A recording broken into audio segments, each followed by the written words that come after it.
ఈరోజు బీపీఆర్ స్కూల్లో ఎంతో వేడుకగా ఈ గణతంత్ర దినోత్సవ ఉత్సవాలు పిల్లలందరూ కలిసి ఇక్కడ జరుపుకోవడం జరుగుతుంది. వాళ్ళందరికీ కూడా చాలా యాక్టివిటీస్ అన్నీ పెట్టుకొని దేశభక్తి గురించి రాబోయే రోజుల్లో ఎక్కడైతే క్లాస్ రూమ్స్లో నుంచి లీడర్స్ పుడతారో అలాగా స్కూల్స్ నుంచే ఇవన్నీ తీసుకురావాలని చెప్పి మనం క్లాస్ రూమ్ నుంచి పునాదులు వేసుకోవాలని చెప్పి కోరుకుంటూ ఈ పిల్లల్ని ఈ విపిఆర్ విద్యలో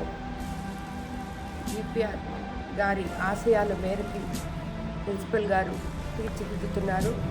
అందుకు ఆయనకు కూడా ధన్యవాదాలు తెలుపుకుంటూ ఈ పిల్లలు ఇక్కడ ఎవరైతే ఎంత క్రమశిక్షణతో చదువుకుంటున్నారో వాళ్ళంతా కూడా ఉన్నత స్థానాలకు వెళ్ళాలని స్కూల్ క్లాస్ రూమ్స్లో నుంచి క్రమశిక్షణతో మొదలైతే రాబోయే రోజుల్లో మనం ఎంతోమందిని నాయకుడిని ఉదాహరణగా తీసుకొని అబ్దుల్ కలాం గారు లాంటి వాళ్ళ మాటలు వాళ్ళ ఆశయాలుగా పంచుకొని ఇంకా ఉన్నత స్థానానికి వెళ్తూ మన 2047కి ఈ పిల్లలందరూ ఎలా ఉండాలో ఈరోజు నుంచే కలలు గలాలని కోరుకుంటూ ధన్యవాదాలు తెలుపుకుంటున్నాను.